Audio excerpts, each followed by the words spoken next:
Óscar Azcárraga. Maurice, adelante con la introducción.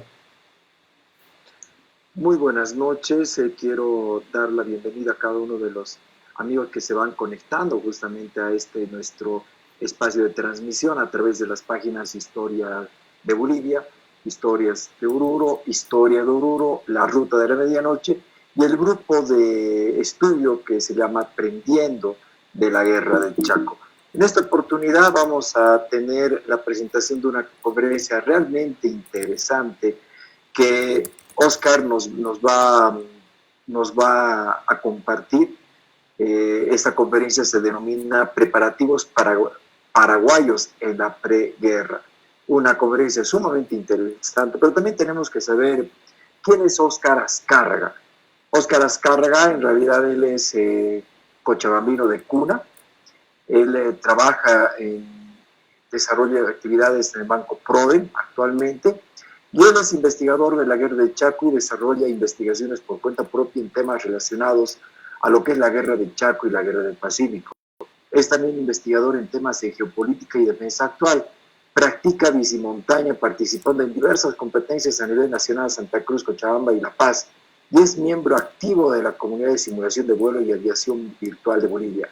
Personalmente, yo le conocí a Óscar en un encuentro que hemos tenido de todas las personas que nos encanta el tema de la Guerra del Chaco, en el segundo encuentro que fue en la ciudad de La Paz, donde virtualmente nos habíamos presentado, pero nunca a nivel personal, y es allí donde hemos tenido la oportunidad de conocernos entre todos nosotros. Y justamente lo que nos une es justamente el interés por la investigación, por conocer estas temáticas que son tan interesantes. De esa manera voy a dar la palabra aquí a nuestro buen amigo Óscar Azcárraga y con este tema que realmente va a generar mucho debate, especialmente con nuestros connacionales. Preparativos paraguayos en la preguerra. Con ustedes, Óscar Azcárraga. Adelante, hermano. Muchas gracias, estimado Maurice, querido Diego. Es para mí, sinceramente, un grato honor y quiero agradecerles por haberme tomado en cuenta para que yo pueda compartir un poco de lo que nos encanta a todos, ¿no? En este caso, investigar un tema que a mí me ha llegado a apasionar mucho y está muy relacionado a todo lo que viene a ser los preparativos de paraguayos en la preguerra. Este es un tema que de pronto hasta el día de hoy en nuestro país y de pronto no sé si animarme a decir en el Paraguay hay una cortina de humo al respecto, ¿no? Porque mucho se ha dicho que el Paraguay como país, si bien tenía enormes necesidades en ese momento, ese conocimiento, pero Paraguay siempre vendió a través de sus relaciones diplomáticas, representantes diplomáticos y demás, que estaba en un completo estado de indefensión, ¿no? Entonces, a todo ello, yo me puse a investigar basado en un sinnúmero de bibliografía que voy a tocar hoy. Deseo aclarar que la bibliografía que yo he usado como base para esta presentación es íntegramente paraguaya, para que no haya una mala interpretación de que lo ha tergiversado, no. Toda la información y todo lo que he procesado acá es basado en literatura paraguaya. Entonces, eso me ha servido a mí para llegar a armar una línea de tiempo que es la que voy a compartir con todos ustedes, para que a un principio estoy planteando esta consulta. Desconocimiento o negación creíble. Impreparación paraguaya, superioridad boliviana, era lo que siempre se mantenía en las palestras mundiales, ¿no? Con respecto a la guerra. Y también se mantenía por el parte del Paraguay, que Paraguay estaba sumido en un estado de profunda indefensión. Eso es lo que durante esta presentación yo voy a tratar de explicar y dar a conocer para que conozcamos un poquito más. Es nuevamente un enorme gusto compartir con ustedes esta presentación y vamos a dar inicio. Gracias.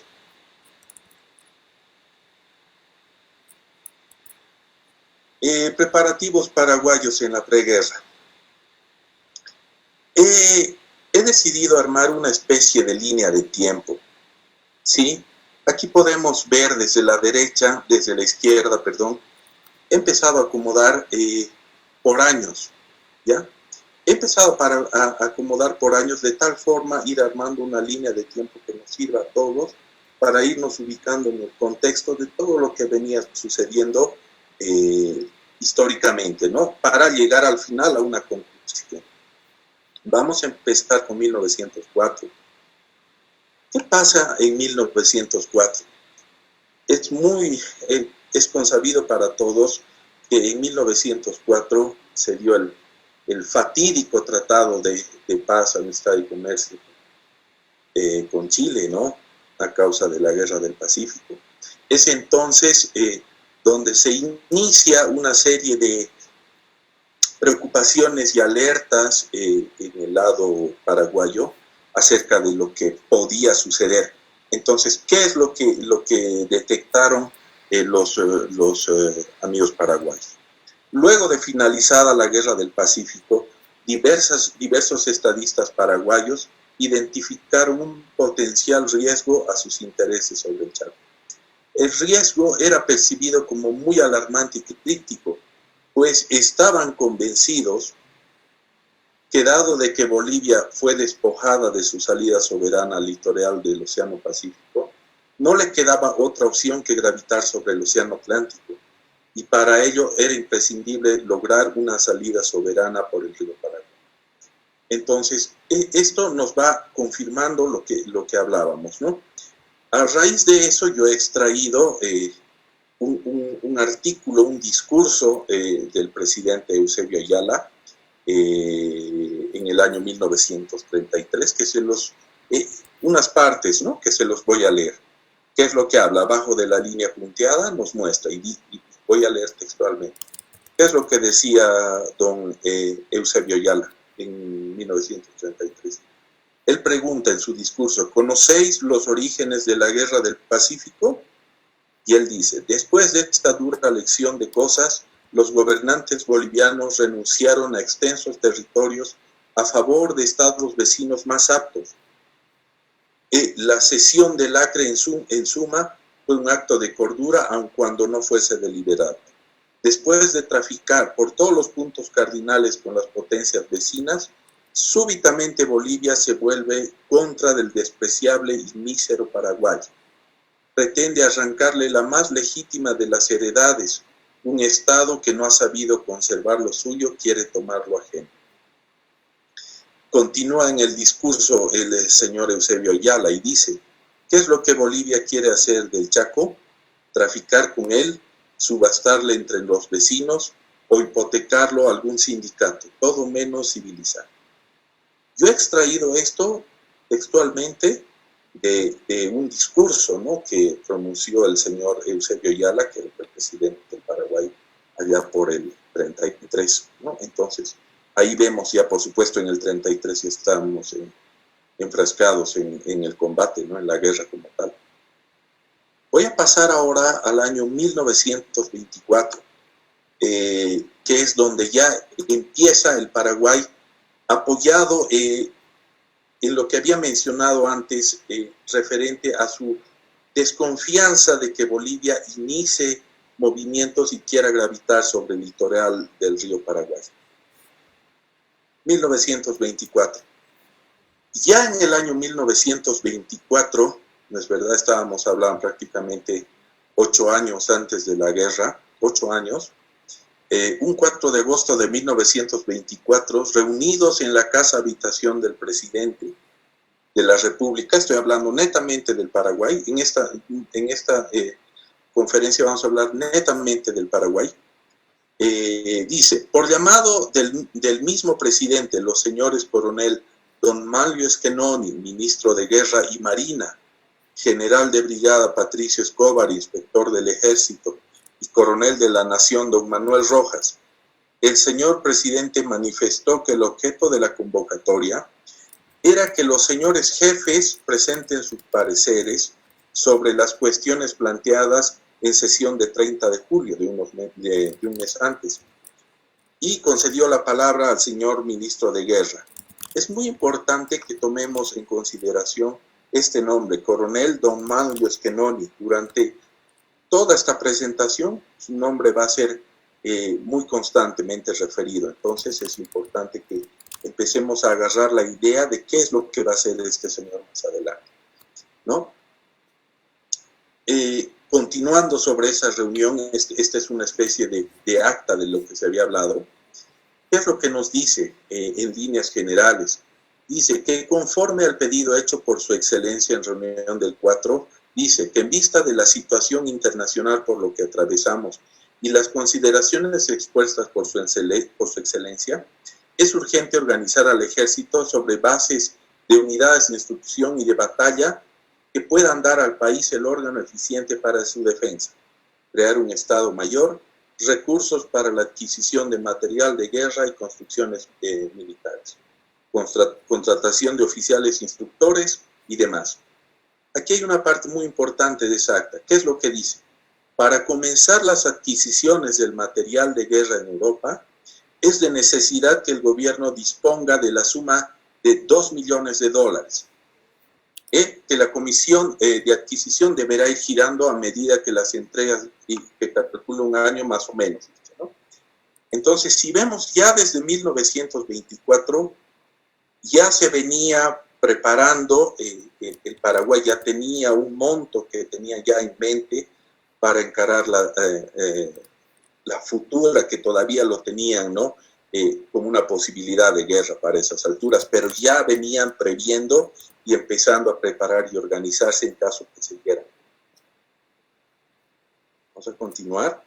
Eso ocurrió el año 1924. Voy a pasar al año 1925.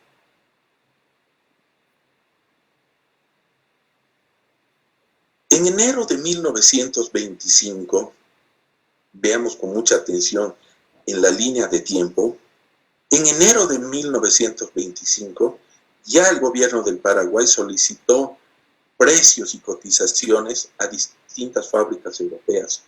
El importe de dichas adquisiciones iba a importar la suma de 7.500.000 pesos de oro sellado, ¿sí? En fecha 9 de julio fue aprobado por el Consejo de Ministros el decreto 21.211 de carácter reservado, por el que se autoriza al ministro de Guerra a adquirir administrativamente la primera partida de armas, municiones y demás materiales de guerra especificados en el plan de organización militar adoptado por el gobierno. Se destinó así la suma de 1.810.000, sí, de oro sellado, 1.810.000 pesos de oro sellado, para sufragar los gastos que demandaría la adquisición ordenada que se imputa al ejercicio fiscal de dicho año. En el año 1925, el doctor Eusebio Ayala, que estaba como ministro plenipotenciario de Paraguay en Estados Unidos, en Washington puntualmente, se embarcó inmediatamente en dirección a Europa para hacer efectivo lo que se le encomendaba. Es a él a quien se le encomienda en el 25 que inicie las compras. Estamos hablando del año 1925. Al 32, un poco más de 7 años, ¿no? Antes, con anticipación de un poco más de 7 años, ya inician ellos lo que viene a ser sus adquisiciones de compras, previendo esto, ¿no? Pero, sin embargo, hacia afuera, de esto no se conocía absolutamente nada. En su mismo país, sus mismas Fuerzas Armadas, su mismo pueblo, desconocía que ya los gobernantes paraguayos habían iniciado un periodo de compras. Por supuesto, dentro de sus posibilidades, de su presupuesto. Es así que en fecha del 18 de agosto del 25, por resolución número 48, se comisionó al doctor Eusebio Ayala, ministro del Paraguay en Washington, para adquirir en el exterior material de guerra moderno, en la cantidad y en condiciones que se expresan en instrucciones que se les remitió. El doctor Ayala firmó un contrato con el gobierno español para la adquisición de fusiles, carabinas, Mauser, muy cuestionadas por el mismo Paraguay, pues esta compra, debido a que esta compra de los fusiles, ellos mismos le pusieron el mote del mata paraguayos. Vamos a ir tocando más adelante al resto. aquí quiero compartir con ustedes algo muy interesante que he ido encontrando mientras iba investigando al respecto. Esta es una misiva del presidente paraguayo, don Eligio Ayala, dirigido a Eusebio Ayala, que era el ministro plenipotenciario del Paraguay en Estados Unidos. ¿Qué le dice? Por favor, tomemos mucha atención de esto. ¿Qué le dice? Le dice, es difícil percibir que los actos de Bolivia sean normales y regulares, ¿no es verdad? Pues se están realizando patentemente a costa de erogaciones que exceden su capacidad económica y financiera. También le menciona, ante esta actividad nosotros no debíamos dejar el país desapercibido. Debemos procurar dotarle de las condiciones mínimas, por lo menos, de defensa contra una posible agresión. Por estos motivos, y no solamente con estos propósitos, nos ocupamos en la adquisición de material de guerra, lo absolutamente ineludible para la defensa de nuestras fronteras. Hemos querido adquirir el material más moderno, el que haya incorporado ya los últimos progresos después de la guerra europea, se refería ahí a la Primera Guerra Mundial, ¿no? Deseamos que estas compras, él fuese, aunque poco, pero de lo mejor.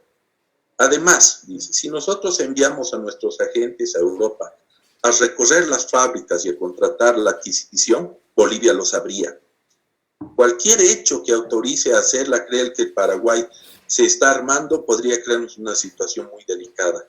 La prudencia, pues, nos impone gran sigilo en la operación.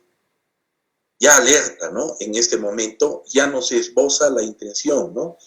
Que querían ellos definitivamente que cualquier compra relacionada con tema armamentístico, tema de defensa, sea completamente bajo un secreto de Estado, que nadie sepa. Entonces, ¿qué es lo que dice don Eligio Ayala?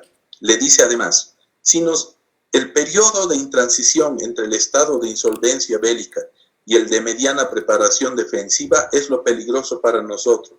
Y en ese periodo, la única garantía de nuestra integridad territorial y de la paz puede ser la solidaridad internacional, el apoyo moral por lo menos de un país amigo.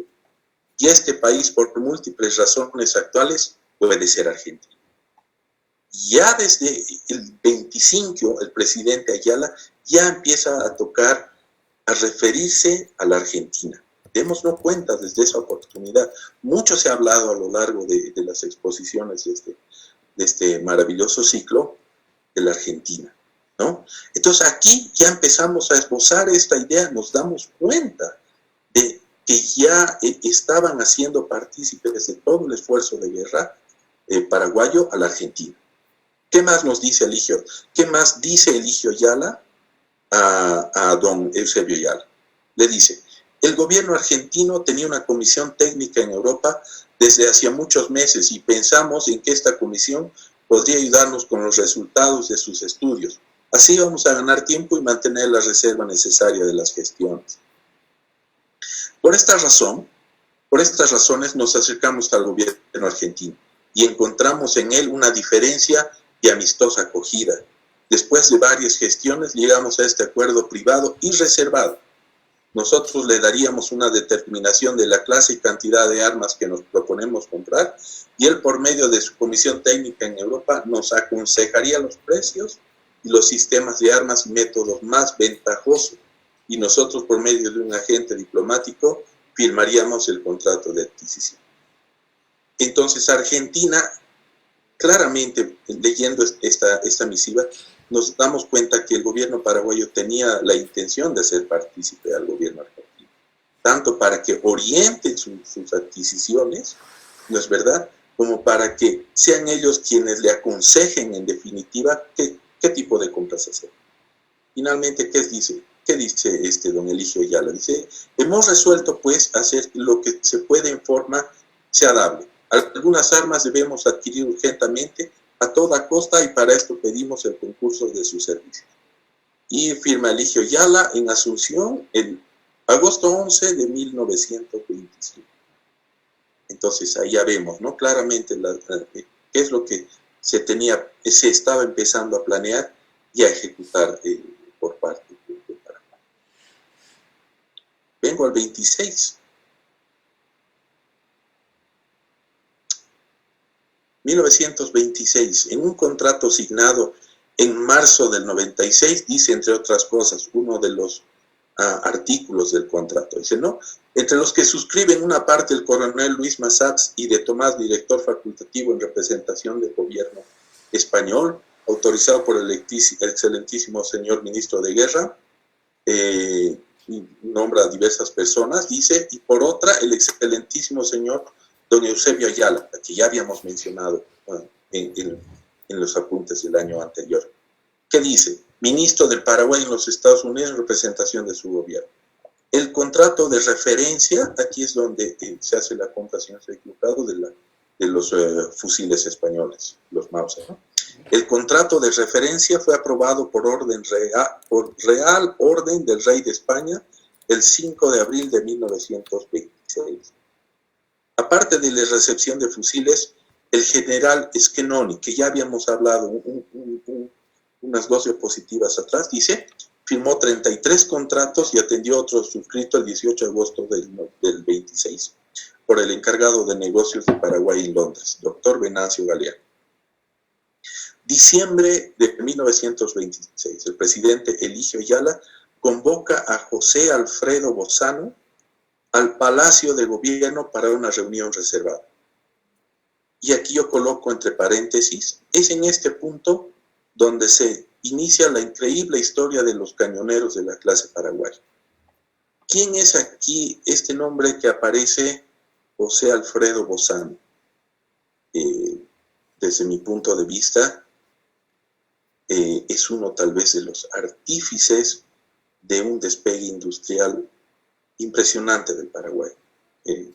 Este señor, de ascendencia italiana, nacido en el Paraguay, fue quien organiza todo lo que viene a ser los arsenales de guerra del Paraguay. Este señor, con estudios en los Estados Unidos, muy joven, por cierto, con estudios en los Estados Unidos, fue quien organizó, como les decía, los arsenales de guerra. Estos arsenales de guerra fueron los que durante la guerra construían desde las carrocerías para sus camiones, desde sus granadas para los paraguayos, pero hizo muchos temas industriales, pero para mí la parte más importante que aportó este señor y de enorme valía para el Paraguay fue la construcción de lo que yo aquí menciono, los cañoneros de la clase paraguaya. ¿Qué son estos cañoneros de la clase paraguaya? Un poco más adelante en la exposición, yo voy a darles una mayor cantidad de datos al respecto. Pero para mí, estas naves fueron las que lograron un desequilibrio esencial en toda la guerra, ¿no? Asegurando al Paraguay un tren logístico seguro y estable durante toda la guerra. Para mí esta parte es muy importante. Aquí inicia la historia de lo que les mencionaba. ¿Verdad?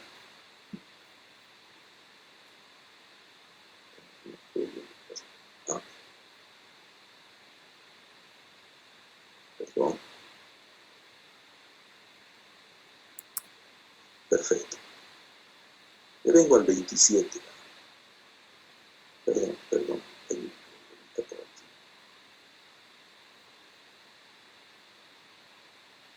Vengo al 27. En enero del 27, el ministro de Guerra y Marina, doctor Riard, llegó a los arsenales de Puerto Sajonia. ¿Qué es Puerto Sajonia? Para que nos ubiquemos un poquito. Los arsenales de Puerto Sajonia es una especie de puerto, es un puerto puntualmente, que está cerca en los alrededores de Asunción. ¿Ya? Este señor, el doctor Riard, habla con Bozano, les he dado una breve descripción hace un par de minutos. ¿Qué le pidió? Le dice a Bozano que dispusiera de una lancha para dar una vuelta por el río y le solicitó, en realidad ordenándole algo más. Le pidió que sea él quien vaya en la lancha a Bozano porque tenía algo muy importante que hablar. Estamos hablando de enero del 27. una vez que Bozano y el ministro de Guerra Rial se embarcan en la lancha para dar un paseo, el ministro de Guerra empezó a relatarle a Bozano lo siguiente. Le dijo, el ministro de Guerra se acomodó y le reveló a Bozano que las armas y los equipos que el general Schenoni estaba contratando en esos momentos en Europa llegarían a Paraguay en 2 años más. Y le dijo algo muy importante en el 27. La guerra contra Bolivia se viene y es irreversible. Y le dijo algo muy importante. Para nosotros es fundamental dominar la navegación fluvial hasta Bahía Negra de una manera segura y firme. ¿Qué nos dice acá? Que ellos querían asegurar que puedan navegar por el río Paraguay de una forma segura y firme. Para ellos, por tanto, ya habían abstraído la idea y ya lo tenían muy claro que ellos necesitaban contar con unos buques de guerra que les aseguren el tren logístico durante la guerra, lo que les había dicho hace tiempo. Que evite cualquier posibilidad boliviana de gravitar sobre el río Paraguay y convertirse en un riesgo, ¿no? Entonces, en base a eso, ¿qué le dice? Su proyecto para construir los buques cañoneros ha sido aprobado. Bozano, usted va a viajar a Europa. Esta información se la traigo el nombre de la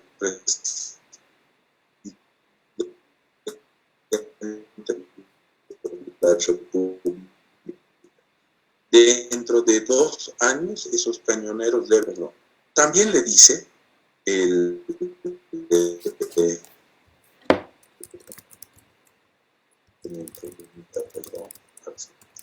los barcos ya hechos, a lo que Bozano le respondió, había buques de río que habían sido construidos en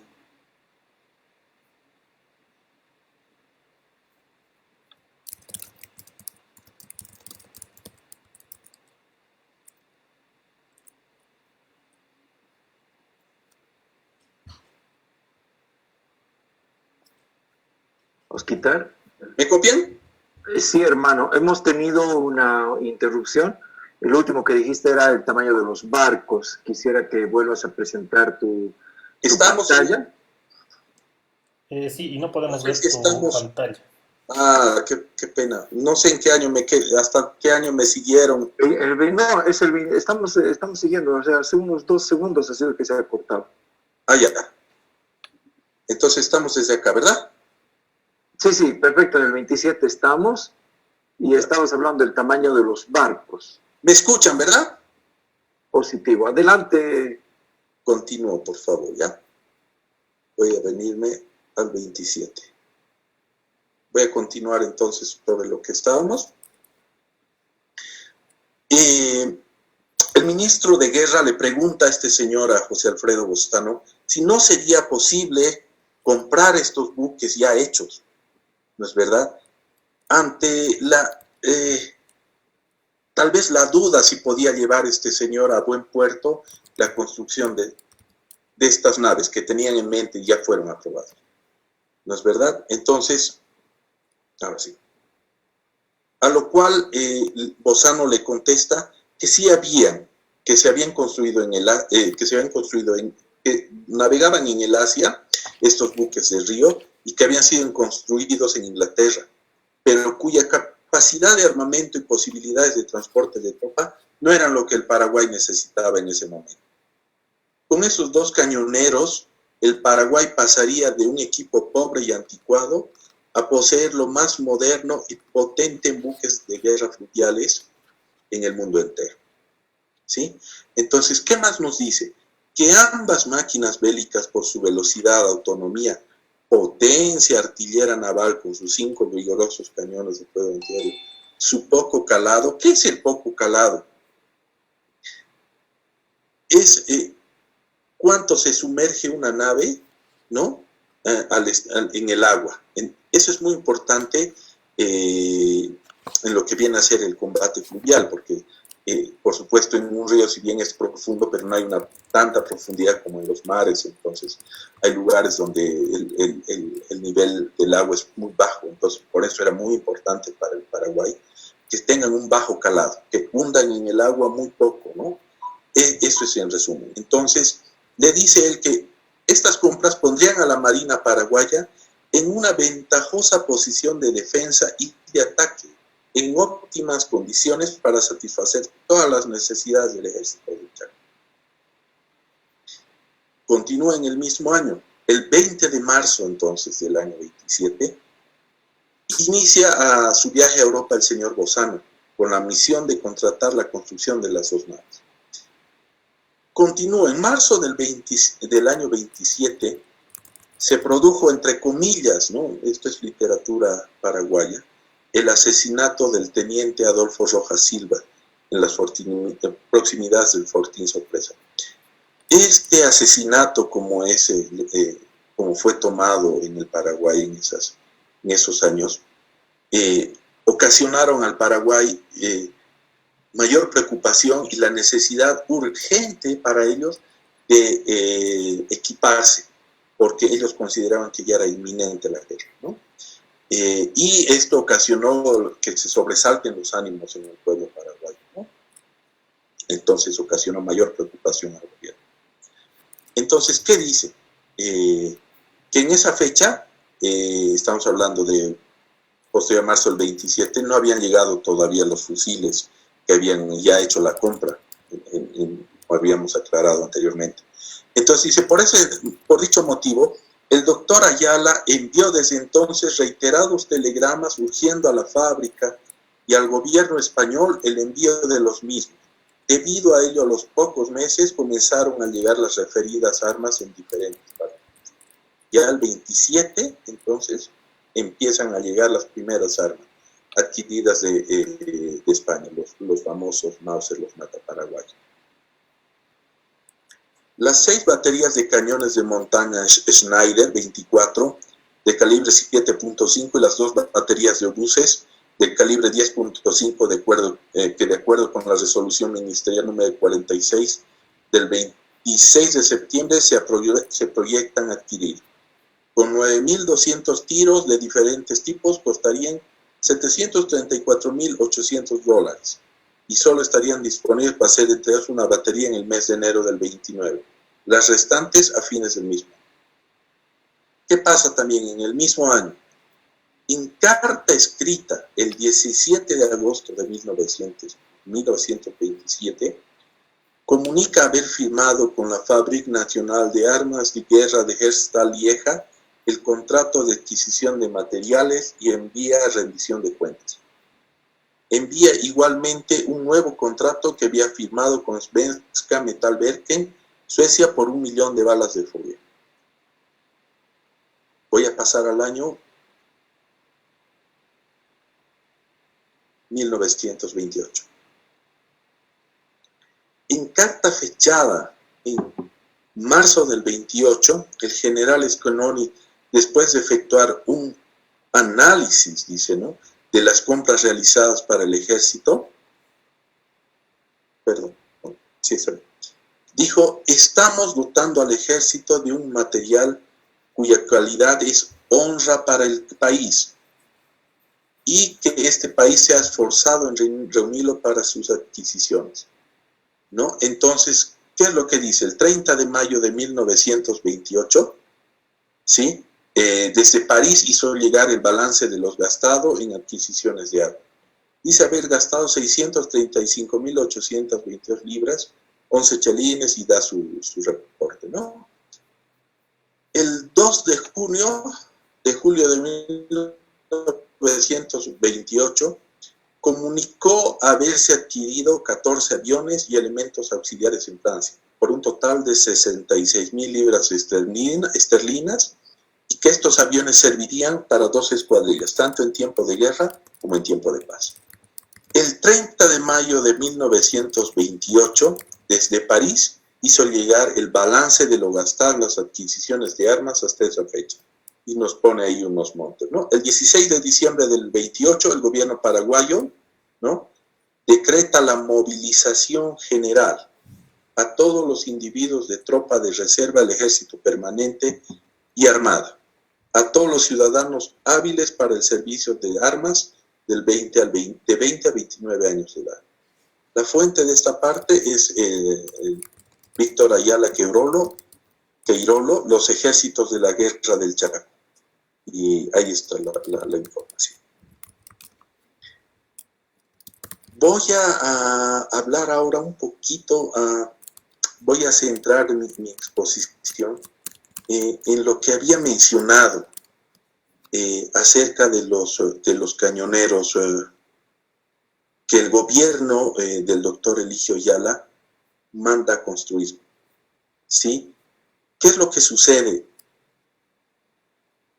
Anteriormente había yo mencionado que el gobierno paraguayo manda a este señor Alfredo Bozano, oficial de la Marina paraguaya, a que se presente en Europa, ¿no? Que se presente en Europa y empiece a realizar las cotizaciones con diversos constructores, ¿no?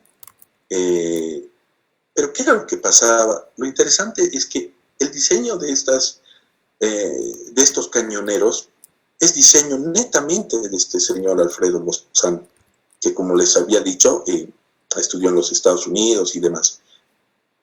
A pesar de su edad, diseñó, a mi parecer, dos naves maravillosas desde el punto de vista de su performance que tenía previsto con miras a encarar la guerra del Chaco, ¿no? Entonces, ¿qué tenía pensado el señor Bozano?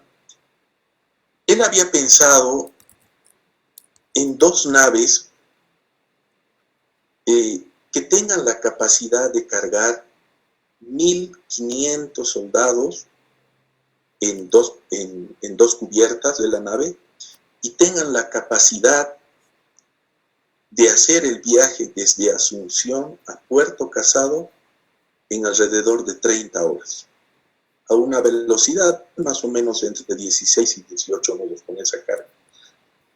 Teniendo los planos del carenaje de las naves, se empezó a llamar a diversos constructores y a quienes les planteó esta construcción.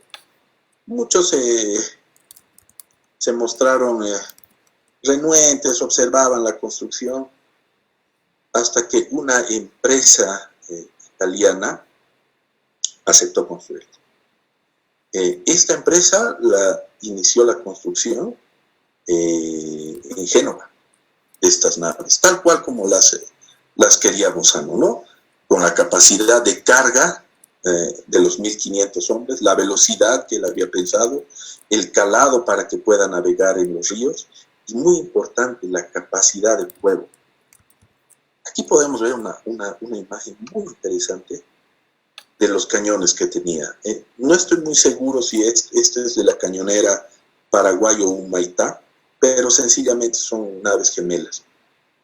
Entonces, esta construcción de estas naves, realmente Paraguay avanzó muchísimo y se preparó con estas naves para encarar a una posible guerra todavía. No estamos hablando del 28. Entonces, ya casi con 4 años de anticipación, empezó a preparar la construcción de estas naves. Y se inició esta construcción bajo la dirección del señor que hablábamos, el señor José Alfredo Bozano, que para esos momentos, si no me equivoco, tenía el grado de guardamarina, algo como subteniente o teniente en la actualidad, ¿no? En nuestras Fuerzas Armadas. Es una persona joven, muy, muy joven. Entonces, se inició la construcción, y yo voy a gravitar mucho en esta parte de la construcción de estas cañoneras, porque me parece muy importante la preparación con tanta antelación que se tuvo por parte del Paraguay, preocupado porque se inicia una guerra, y su preocupación ante todo era estar completamente preparados para reaccionar y hacer frente, ¿no? pero a la vez hacer todas sus compras de armamento, preparación, de una forma, vamos a decirla, muy secreta, como secreto de Estado. Pues, ¿qué es lo que ellos querían? Que nadie se entere. Que nadie se entere para que no precipite el inicio de la guerra. Lo que ellos querían es que llegue a Paraguay todo su armamento, incluidos los cañoneros. ¿Para qué? Para encarar de la mejor forma la guerra.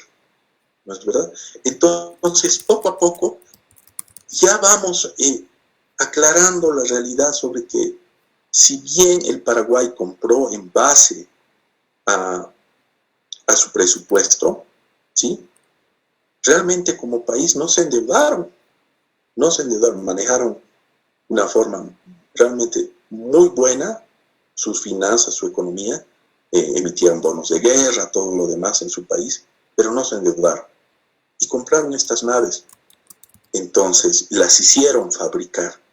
Estas naves, para mí, vuelvo sobre el punto, son las que desequilibraron desde la parte de atrás de la guerra, llevando soldados en cantidades impresionantes prácticamente al frente de batalla. Voy a continuar.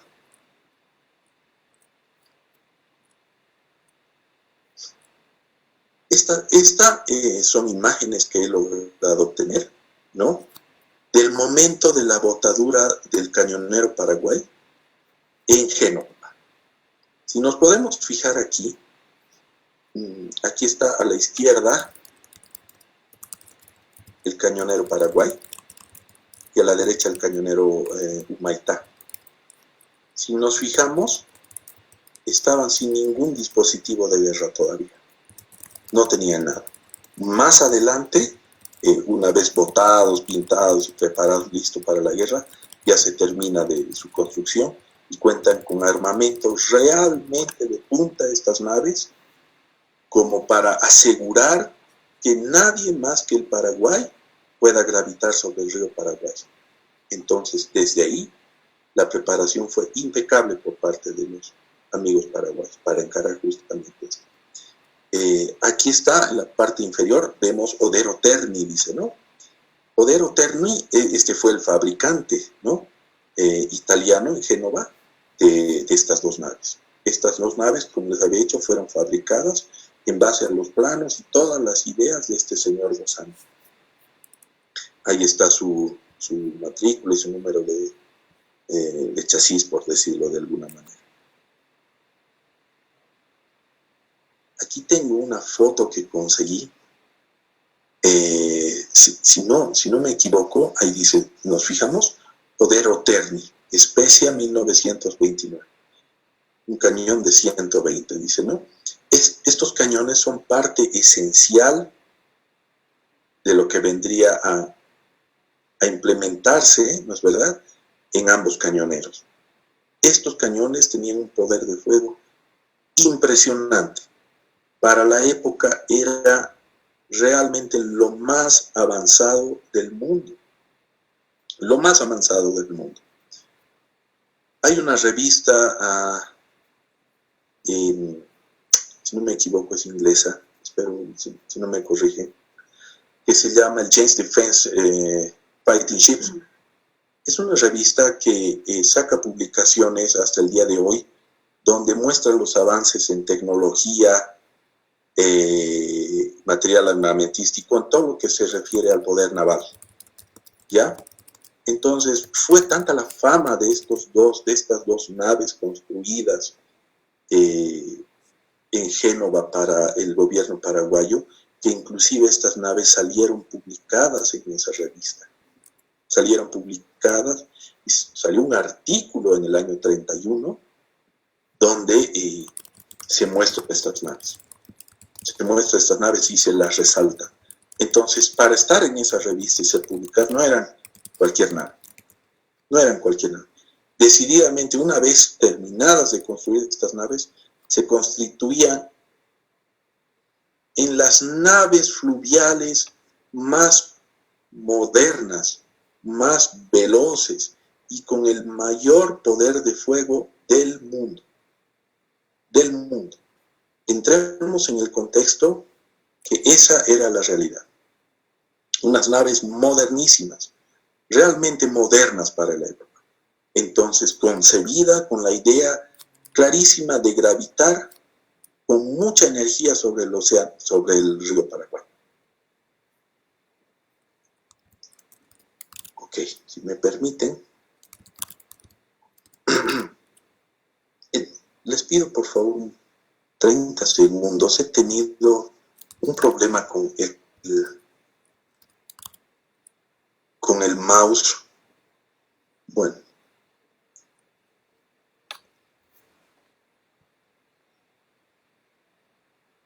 Mil disculpas, continúo ahora mismo. Dale, se aprecia, nomás no hay problema, Osquitar, dale con calma. Sí, perdón.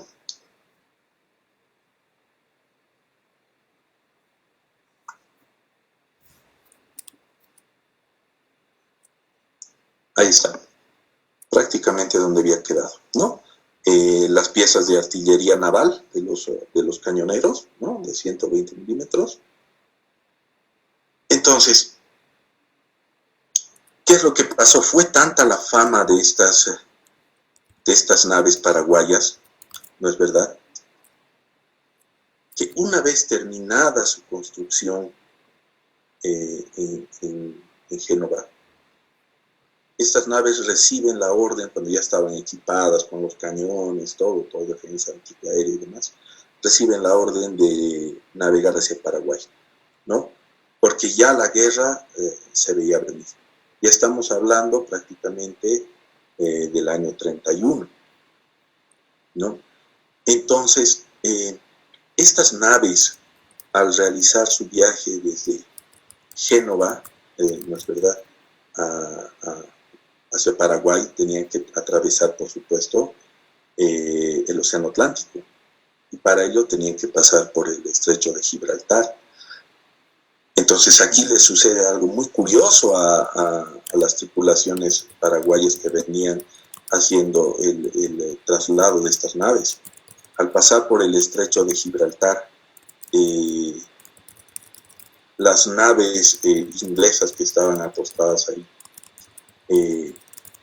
les hacen los honores de reglamento, el ceremonial naval, y sale un oficial militar inglés y emocionado al ver estas naves paraguayas, ¿no?, y le dice que y le muestra el libro que yo les había referido hace un momento, el James Defense, y le dice, y le muestra la foto del libro, el libro donde le muestra la foto de los cañones y el artículo. Todo alborozado ese oficial porque estaba viendo definitivamente unas naves que solo los destructores ingleses tenían una capacidad similar de fuego. Pero estamos hablando de la Marina inglesa, de la Royal Navy. Entonces, definitivamente para esas épocas, estas naves tenían un poder de fuego sensacional. Nunca igualado. Nunca igualado. Tal vez me animo a decir que hasta el día de hoy ni nuestra propia fuerza naval tiene algo similar. ¿Sí? No tiene algo similar. Ese poder de fuego naval no hemos llegado a tener hasta el día de hoy.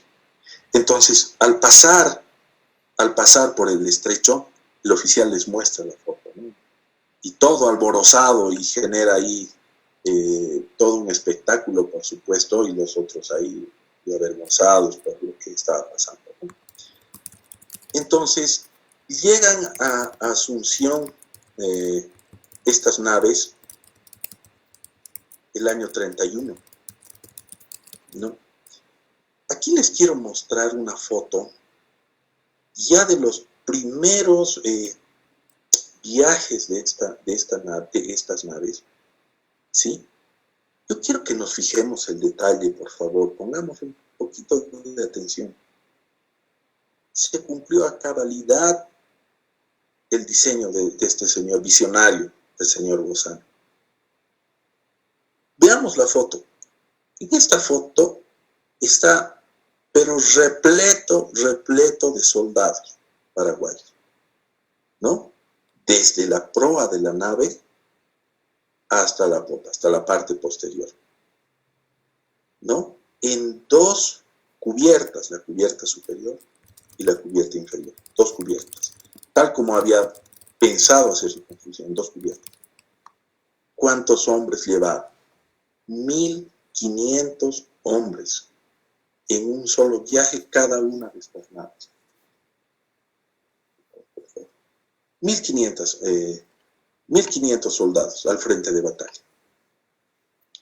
Entonces, yo he encontrado, buscando un poquito acerca de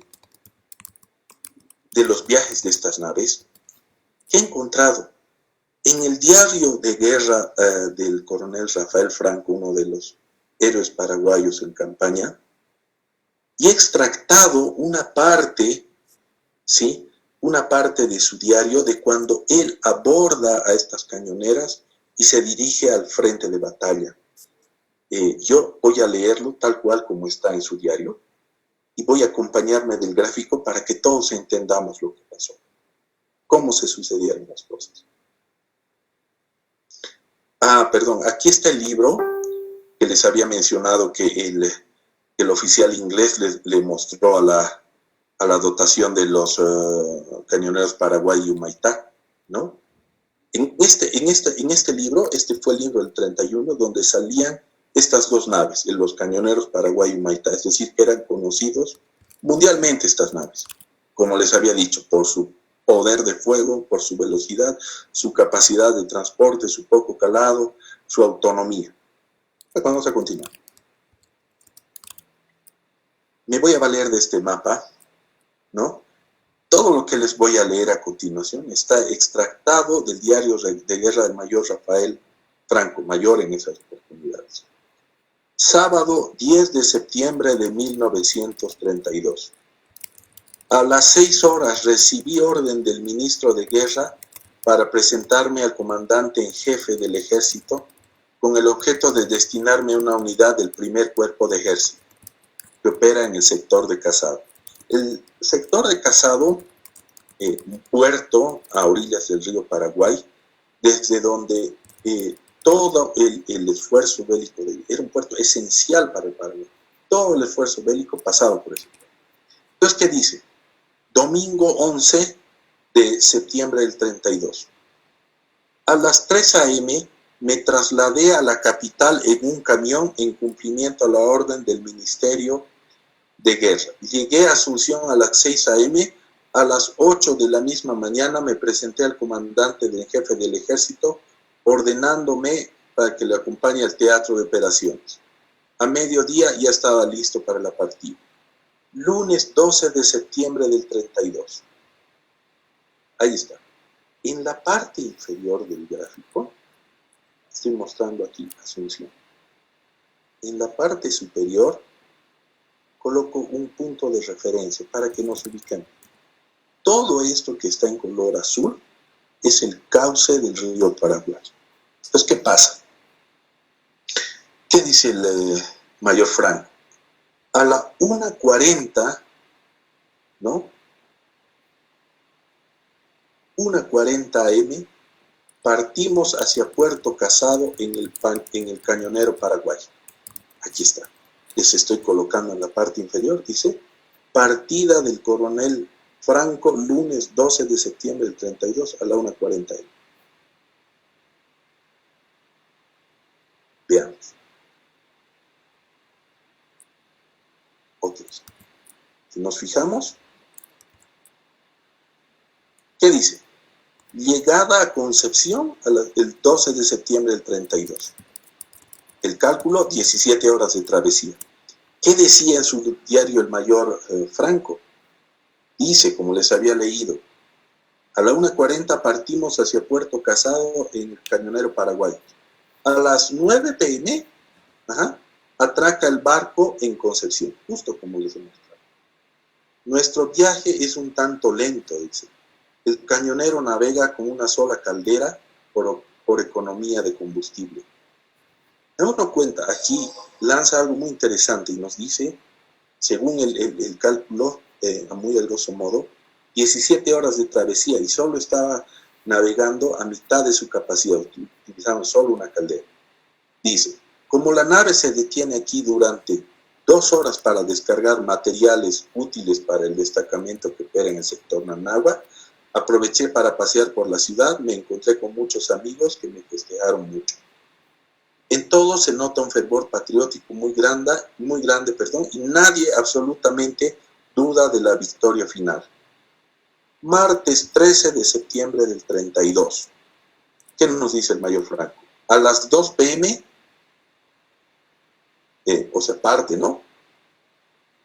Parte de Concepción a las 0 horas del 13 de septiembre. ¿No es verdad? Y navega hasta Puerto Casado. ¿Y qué nos dice el mayor Franco? A las 2 p.m. anclamos en uno de los muelles de Puerto Casado, ¿no? Y continúa su relato. Pero ¿qué es lo importante aquí que yo deseo vincular? ¿Qué es lo que dice? Que esta nave atraca en el puerto argentino de Casado el 13 de septiembre a horas 14, un tiempo total de travesía de 31 horas. Qué importante es esto si nos fijamos lo que les he conversado hace momentos atrás. En el diseño estaba ya conceptualizado que estas naves deberían llegar a este puerto en 30 horas. Si nos fijamos a media capacidad, justo en 31 horas de navegación, 31 horas, transportando 1.500 soldados, ¿no es verdad? De este Puerto Casado, ¿no? Bajaban, descendían de los cañoneros, ya en el corazón del Chaco es esto, ¿no? Tomaban un ferrocarril, y este ferrocarril los llevaba prácticamente al medio del Chaco, muy cerca de lo que era la isla Poí, Boquerón. Entonces, si aquí empezamos a englobar todo lo que les he hablado, ¿qué ha pasado con la construcción de todo este armamento y en especial de estos cañoneros a lo que yo me estoy centrando? En 30 horas, 1.500 hombres prácticamente estaban a las puertas del Chaco. Podemos adicionarle aproximadamente unas 18 a 20 horas más de tren para llegar realmente al corazón del Chaco. Comparemos nosotros con la realidad de nuestro país en ese momento. Démonos cuenta, y he consultado con varios investigadores al respecto, para un soldado boliviano llegar al teatro de operaciones en el Chaco le demandaba mínimamente 60 días. 60 días. Muchos de los cuales esos 60 días se tenían que realizar jornadas interminables aquí, en medio del Chaco. En medio del Chaco. Veamos cómo con esta compra tan bien planeada y ejecutada, el Paraguay navegaba libremente aportando un tren logístico de soldados, material, alimentos, ganado, todo lo necesario. Estaba en 30 horas, prácticamente a las puertas del Chaco, asegurándose completamente suministros, soldados y demás, como les había dicho, ¿no? Empezamos ahí a darnos cuenta que no estaban, con los resultados que ahora vemos, no estaban en ese estado de indefensión, sino que más bien fueron preparándose con la debida anticipación, y los resultados ya empezaban a hablarse muy claramente, ¿no? Quiero hablarles también un poquito de las, prácticamente ya terminando lo que se refiere a mi presentación antes de pasarme del tiempo, de las consideraciones finales. ¿Qué es lo que yo puedo notar aquí? Y lo voy a sacar íntegramente para evitar criterios de valor, tal vez, ¿no? Que no sean los adecuados, simplemente centrarme en la investigación. Y apoyado en material en literatura paraguaya. ¿Qué dice? Dicho está que los gobiernos de la preguerra se empeñaban en mantener el secreto de la preparación militar para tener tiempo de recibir todo el armamento indispensable para afrontar el conflicto. Tampoco faltaban jefes, dice, ¿no? O sea, entre los mismos jefes militares paraguayos, que entre ellos hablaban sobre el escaso armamento que disponían sus tropas. Pero las personas que realmente conocían sobre el equipamiento paraguayo dudaban de eso, porque sabían que si bien el Paraguay había hecho un enorme esfuerzo para la compra de material en lo que se refería a sus posibilidades, estaban equipados, y con lo último, ¿no? Con lo último en tecnología militar. Entonces, ¿qué decía? Si los jefes y oficiales que actuaron desde el comienzo de la lucha no conocían con exactitud de qué disponía el ejército, mucho menos lo sabían los oficiales que se graduaron después del inicio de la contienda. Si unos y otros sufrieron la influencia de la propaganda desatada contra los gobiernos para mencionar la indefensión del Chaco. Aquí una parte muy importante que dice: pero si nosotros estábamos convencidos de nuestra falta de preparación guerrera, Bolivia lo estaba igualmente. Sus observadores y espías militares comunicaban a su gobierno lo que leían en nuestros diarios opositores, ¿no? Y que estaban sin ninguna preparación y que el Paraguay estaba en completo estado de indefensión. ¿Qué más nos dice? Que hubo, sin embargo, un general boliviano que residió muchos meses de incógnito en el Paraguay, estudiando nuestras posibilidades para la guerra. Este general de apellido Gumucio, y está como realmente está escrito en la literatura paraguaya, llevó a Bolivia una impresión bastante aproximada a la verdad. Estuvo en Asunción hasta poco antes de iniciarse las hostilidades, cuando todo el material comprado en Europa había llegado. Advirtió al Estado Mayor boliviano que el Paraguay podía tener en jaque a Bolivia. Pero como dicho Estado Mayor había recibido noticias constantes de sus enviados, opuestas a las informaciones del general Mucio, estas fueron tomadas como erróneas, y poco faltó para que el general fuera acusado de impostor y cobarde. También la literatura paraguaya nos dice: respecto a la potencialidad paraguaya, opinaban desde el presidente Salamanca hasta el último soldado boliviano. Ello era debido a la gran propaganda de nuestros opositores, que tomaron el asunto con fines políticos. Algo muy importante que se subraya acá y dice: puede juzgarse el resultado de esa prédica que sirvió para alentar a Bolivia a realizar la agresión. Si este país hubiera sospechado que en el término de un mes podríamos movilizar y trasladar al Chaco alrededor de 17,000 soldados, con más de 400 ametralladoras y 600 bocas de fuego entre cañones y morteros, a buen seguro no se hubieran atrevido a agredir. Y más adiciona y dice: nos hubieran dado tiempo para prepararnos mejor, o al menos para intentar un arreglo por medios pacíficos. Agrega finalmente y dice: la sistemática reserva que los gobiernos adoptaron en los preparativos para enfrentar a Bolivia produjo desde el punto de vista militar un brillante resultado.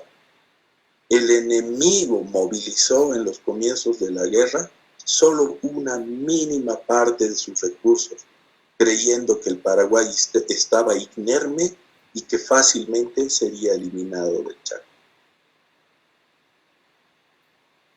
Ya al momento de prácticamente terminar lo que yo quería compartir con ustedes, vuelvo a lanzar la pregunta que compartí con ustedes al inicio. Vuelve la pregunta a flotar en el éter. Paraguay, ¿desconocimiento o negación creíble? ¿Realmente el Paraguay desconocía lo que estaba preparando su gobierno muy subrepticiamente, realizando sus compras en Europa, que son cuantiosas. Voy a ponerlo en la presentación, que es un detalle muy largo de compras que realizaron, que incluye aviones y demás. Entonces, de una forma muy sigilosa realmente, había desconocimiento o negación creíble. Vuelvo a lanzar la pregunta. Y además, vuelvo a preguntar en este punto, impreparación paraguaya, superioridad boliviana. Vuelvo a lanzar la pregunta. Quiero mostrarles a la derecha otra foto de estos cañoneros, con todo la carga que llevaba, a la derecha. A la izquierda, cómo gravitaba Bolivia sobre el río Pilcomayo, cómo transportaba y cruzaba todos sus enseres, tropa, alimento, armamento y demás, en una chalana. En una chalana. Realmente es incomprensible. Realmente incomprensible. Y desde ahí arrastramos los problemas. Ya un anterior expositor, Rodrigo Rosa nos habló de esto, ¿no? Esta chalana que cruzaba el río Pilcomayo podía transportar atravesando el río 4 camioncitos sin carga o 2 con carga completa, ¿sí? Entonces, ¿cómo había de diferencia? Que era la diferencia, era enorme. Pensemos realmente y démonos cuenta de que no era así. No era así realmente, que Paraguay estaba en una situación de indefensión total. Y esto era lo que demostraban todas las veces, y nuestra inteligencia, el servicio de inteligencia boliviana, cayó en la trampa. Creían decididamente que estábamos yendo a enfrentarnos contra un enemigo miles de veces inferior y que iba a ser fácil. Si no me equivoco, en algún momento, por favor, si alguien me puede corregir, no estoy muy seguro, fue Kuhn inclusive que dijo que pedía 10,000 soldados para llegar a Asunción. Justamente por todo lo que yo he venido mencionándoles. El Paraguay hacia afuera demostraba que no estaba comprando nada.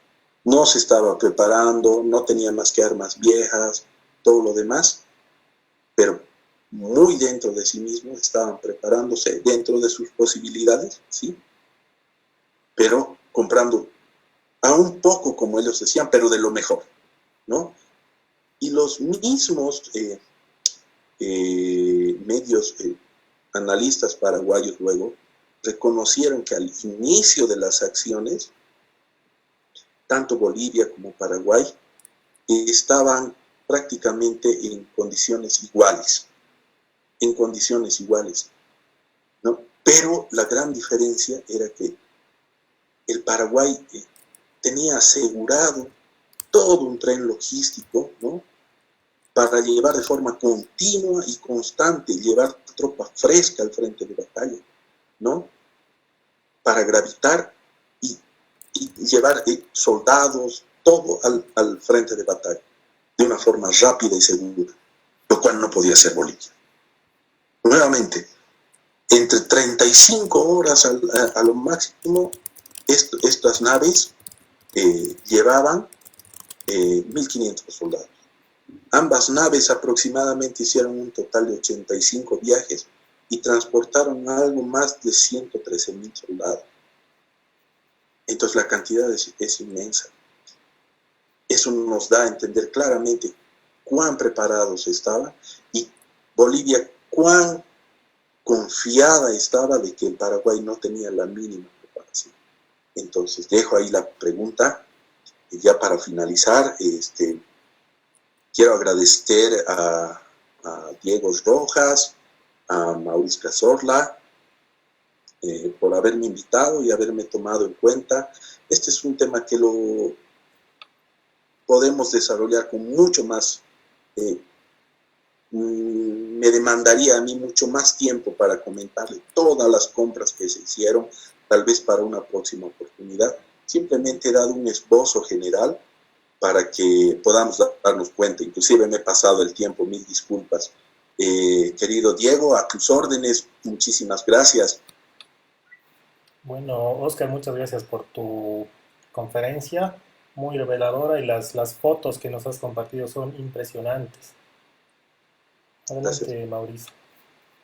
Bien, gracias Diego. No me queda más que felicitarte, querido Oscar. Realmente una excelente, muy detallada explicación, también muy elocuente por todo lo que se nos ha mostrado, realmente para también matar un mito, como decimos, ¿no? Y tenemos algunos comentarios y preguntas que te las voy a compartir. Roberto Cárdenas Pozo dice: gracias por hacernos conocer la historia de nuestra Bolivia. Felicidades. Jacobo Rodríguez Ulamayo: ¿cómo no compartir algo que nos orgullece escuchar?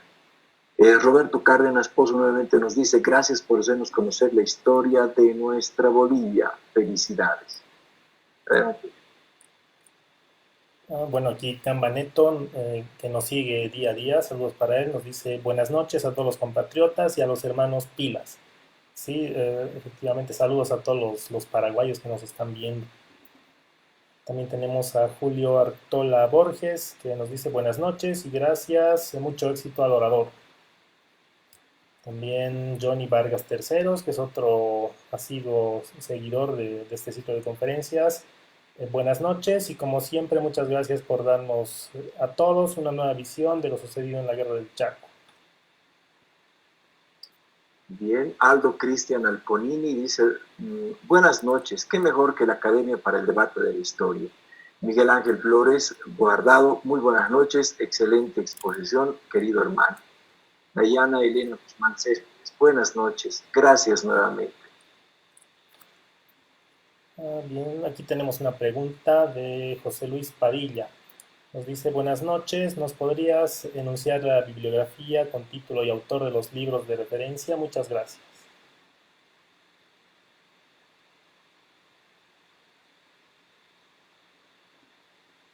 Adelante, Osquita. ¿Me escuchan? Sí, lo Sí. que te decía es bibliografía. Sí. Yo les voy a colocar en la presentación toda la bibliografía que yo he ocupado para esta situación, con mucho gusto, si me permiten.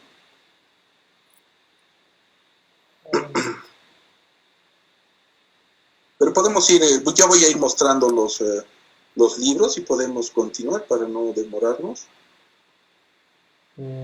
Claro que sí. Bueno, otros comentarios. Arturo Arias nos dice: qué buena exposición, hermano querido.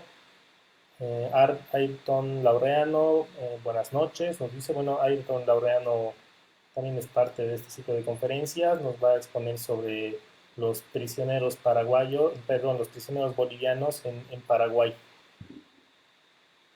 Adelante. Normal Cheno dice: muy bien, Paraguay se preparó de mejor manera que Bolivia. Cambaneto nos dice: por lo visto no estaban tan desarmados como muchos dicen. Norval Chenu le responde a Cambaneto y dice: mi abuelo fue el mayor Chenu Borbón, fundador del fortín Carlos Antonio López Pitiantuta, y decía que la preparación paraguaya fue mejor que la boliviana. Qué interesante. Un saludo pues a Norval Chenu y a su ancestro. Adelante, Dieguito. Bueno, ¿qué más? Normal Chenu también continúa y dice que durante la dictadura de Stroessner, que duró 40 años, se instaló la mentira de que Paraguay no se preparó para difamar al gobierno perteneciente al Partido Liberal. Interesante comentario. Bueno, y Cambaneto también dice: honor y gloria a su abuelo, al abuelo de Norval Chenu. Tal parece que su abuelo tenía mucha razón. Eso deja por el suelo la teoría de muchos de los paraguayos que dicen que ellos fueron y encararon esa guerra en pañales. Lo bueno es que este informe es bibliografía paraguaya. Sí, de hecho hay el mito, ¿no?, de que al principio de la guerra Paraguay prácticamente fue a combatir con machetes. Exacto. Yo quería, ahí estoy haciendo pasar las imágenes, voy a complementarlas, de los libros que he conseguido. referente a todo esto con lo cual me he valido para armar esta presentación. Pero pueden entrar mediante el internet, que está realmente todo. Es cuestión de darle una ojeadita, sentarse, empezar a mirar. Hay una página paraguaya muy interesante, que es el Portal Guaraní. Portal Guaraní se llama.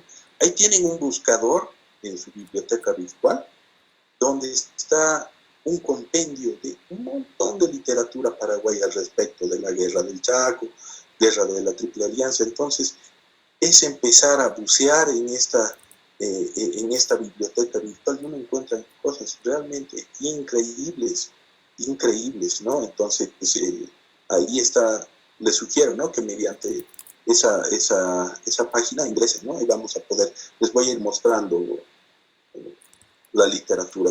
A tus órdenes, Diego. Bien, sigamos. Javier Sevillano Villavicencio nos dice, es importante hacer notar que todo lo mencionado, que lo que menciona el expositor es consecuencia de una planificación de parte del Estado paraguayo a partir de un verdadero plan de guerra. Ello, por supuesto, incluye planes de movilización industrial, económica, social y, por supuesto, militar. Agrega también que esto le permitió al Paraguay disponer de un armamento con mucha anticipación y posteriormente se pone en práctica lo que se denominan las operaciones estratégicas previas. Interesante el aporte. A mí me gustaría, si me das con tu venia, querido Diego, aumentar un poquito más, que de pronto por el tiempo no pude, pero me gustaría muy fugazmente comentar de este señor, que realmente es de admirar, el señor Bozano. Cuando estaba en Europa, ¿sí?, el señor sirvió para hacer inteligencia al Paraguay, ¿no es verdad?, y pasarle al Paraguay las compras que Bolivia estaba haciendo. ¿Nos damos cuenta? Entonces, les voy a leer esto, dice el señor Bozano, dice en su diario, ¿no? Una mañana en el lobby del hotel londinense donde se alojaba, dice, un hombre alto, de cara y porte germánicos, trataba de hacerse entender en un alemán elemental. No hablaba inglés, por lo que se podía comprobar. A Bozano le llamó la atención la escena y se puso a observar calladamente. Al retirarse el personaje, el empleado del hotel que había atendido a aquel hombre, le dijo a Bozano que el señor que trataba de hacerse entender era un mayor del ejército boliviano, cuyo apellido era Banzer. Al contrario de lo que ocurría con el boliviano, en el hotel Bozano era solo un turista más. Nadie sabía que era un oficial de la Armada del Paraguay, ni mucho menos la misión que mantenía. ¿Y qué dice además a Bozano? Y lo remarco textualmente, dice: no me fue fácil obtener la lista del material contratado por los bolivianos. Era impresionante la cantidad de proyectiles para artillería y para ametralladores pesadas, que las vi casi listas en barrels de fornes. Me llamó la atención que podían hacer fuego de depresión, dice. No había duda que estaban destinadas esas artillerías ametralladoras para actuar en montañas, ¿no? Entonces, ahí también habla este señor de que de alguna forma, y pasa en sus informes al gobierno paraguayo, qué es lo que sabía, quién iba a comprar, con quiénes, en qué, hasta de Vickers. Eso me llama la atención. Vickers era un proveedor de armas, fue un proveedor de armas para Bolivia, pero a la vez que le vendía a Bolivia, también le vendía a Paraguay, ¿no? Dice, a su vez, Vickers también le entregó su proyecto, le habla, ¿no? Porque Vickers también se planteó como un proyectista para sus naves, ¿no? Entonces, son varias cosas que uno tiene que ir, nos llevaría demasiado tiempo entrar en abundar en detalles, ¿no? Pero es realmente muy interesante esta etapa que tal vez es desconocida, ¿no? Es interesante el perfil de José Bozano. Aquí tengo un libro sobre él, de Bernardo Neri, donde efectivamente describe, ¿no?, las labores de espionaje que realizó en Londres. Dice que realizó tareas de espionaje y que logró obtener información y documentación muy precisas de los importantes armamentos y equipos militares que adquiría Bolivia en Europa. Entonces Exactamente. sabía qué es lo que los bolivianos habían comprado: artillería, cañones, obuses, aviones, Aviones. fusiles, ametralladoras, proyectiles, etcétera. Y también un dato interesante es que como él era un científico capacitado en ingeniería, también Sí, hizo instalar en las cañoneras antenas radioreceptoras, de modo que sí, estas cañoneras podían captar todas las comunicaciones bolivianas que transcurrían desde La Paz hasta el Chaco. Entonces, gracias a eso podían capturar exactamente, toda la comunicación cifrada, evidentemente, pero que con ayuda argentina lograban descifrar. exactamente, Sí, exactamente. realmente Bozano es un personaje que hace falta todavía entender y comprender, una persona realmente muy visionario, muy Sí, inteligente. sí, sí, sí, sí. Y para complementar, fue Marconi, la empresa de Marconi, la que construyó toda la parte de las comunicaciones, telegrafía y demás para estas naves, ¿no? Inclusive se cuenta que Bozano recibió un libro firmado, autografiado por Marconi, ¿no? Entonces, no sé, definitivamente nos da a entender. Yo admiro a este señor, definitivamente un visionario. Tristemente, al final de la guerra, pasados los años, eh, desconocido en el Paraguay, ¿no? Malas condiciones, inclusive en el ocaso de su vida. ¿Verdad? Sigamos con las preguntas. Sonia Castro Escalante dice, cautivante exposición, imposible perderse una palabra. Por todo lo dicho, siento respeto por todos los preparativos de Paraguay, que demuestran previsión, sentido de patriotismo y sacrificio. Visto el resultado, ¿cómo asumió el Paraguay el resultado? ¿Sintió que sus esfuerzos nacionales no les rindió? ¿Hubo después frustración y desengaño?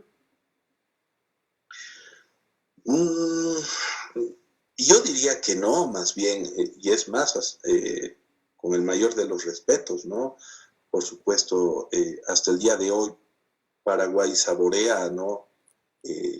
Los resultados de esta guerra, ¿no? Entonces, a un principio, y muchos tal vez hasta el día de hoy viven en Paraguay desconociendo esto, ¿no? Que debería darse a conocer, es decir, valorar, yo creo, cómo su gobierno, en las personas de Eligio Ayala, Esquenoni, Bozano, trabajando muy por bajo de cuerdas, lograron preparar a su país y lograron confiar a la inteligencia boliviana y, bueno, lograron lo que al final lograron, ¿no? Que está a la vista, es realmente digno de destacar. Bien, Dayana Elena Guzmán Céspedes dice, disculpe, ¿puedo nombrar alguna batalla en la que se utilizaron estas naves? Gracias. Se refiere a las cañoneras, seguramente. Sí, sí, como tal combate naval en la perdón, guerra del Chaco, combate como tal naval, entre naves, no hubo, no hubo, no hubo como tal. Aquí surge la duda entonces, ¿para qué estaban tan armadas estas naves, ¿no? La respuesta es que Paraguay tenía la seria desconfianza, ¿no es verdad?, de que el Brasil iba a ceder a Bolivia su flota fluvial del Mato Grosso, ¿no? Entonces es por ello, ante esta desconfianza, que más allá de tener esa capacidad increíble de blindaje, velocidad, tenía un poder de fuego impresionante. ¿Por qué? Porque tenían la desconfianza de que Brasil podía haber ayudado a Bolivia cediendo su flota fluvial del Mato Grosso, ¿no? Entonces, por eso, como tal, un combate naval no había, porque Bolivia no tenía prácticamente nada que hacer, hablando de términos estrictamente navales. No tenía nada más que tristemente la chalana que nos mostraron, ¿no? Para nuestros lamentos, por supuesto. Wilson Edmundo Gutiérrez, Portugal. Excelente información histórica. Mil gracias. Fotos increíbles. Y damos la bienvenida a Juan Alberto, que se nos incorpora en este momento. Juan Alberto, adelante. Buenas noches a todos. Después tenemos a Diana Elena Guzmán Céspedes, que nos dice: el ministro de Defensa argentino también ayudó a Paraguay. Leí en algún lugar. ¿Puedes referir a aquello? Gracias. Sí, como les había mencionado, Paraguay desde principios, desde el año 1926, que inicia todos sus preparativos, se apoya decididamente en la Argentina, ¿sí? Se apoya casi como un socio de guerra, tal vez podríamos decirlo, ¿no? Espera que le oriente en sus compras y todo lo demás, ¿no? Puntualmente del ministro que se refería, no tengo una información en concreto, pero sí es claro para mí que desde los preparativos preguerra paraguayos, el gobierno argentino estaba brindando su ayuda y sirve para hacer aparecer en muchos casos las compras bélicas paraguayas como si fueran propias de la Argentina. Realmente gravitaba demasiado la Argentina apoyando al Paraguay. Si mal no recuerdo, complementando esa pregunta, existe información al respecto en el libro El traidor de Ignacio Pignatelli, justamente, que hace referencia a las gestiones de Saavedra Lamas ante el gobierno argentino, ¿no? Si mal no recuerdo, leí justamente sobre el ministro de guerra en ese entonces. Así es. Es muy amplio ese tema del apoyo argentino, ¿no? Claro, Podría dar para hablar muchas horas al respecto. así es, en ese punto entra en juego mucho la figura de Carlos Saavedra Lamas, ¿no? Que era el encargado de las negociaciones de paz y que de hecho presionó a Bolivia para firmar la paz una vez por todas, con la amenaza de que Argentina iba a entrar en guerra de lo contrario.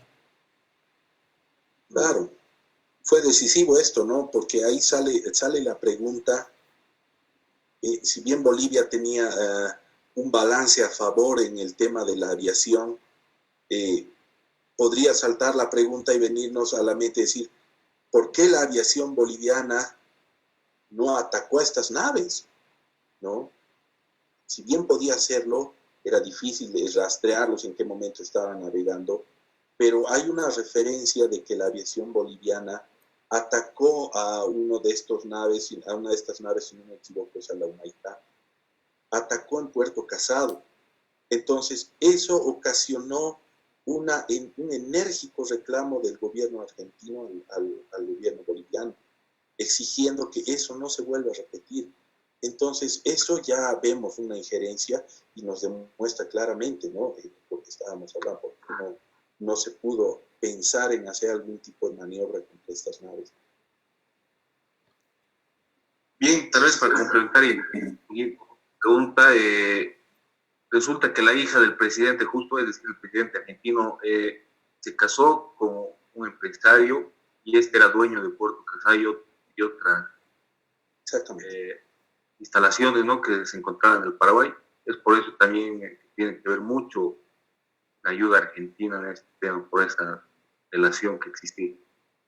Exactamente. De hecho, Carlos Saavedra Lamas tiene el Premio Nobel de la Paz por sus gestiones en la paz del Chaco. Y otro detalle interesante de este argentino, Saavedra Lamas, es que era nieto de Cornelio Saavedra, ¿no? El potosino, nacido en Bolivia.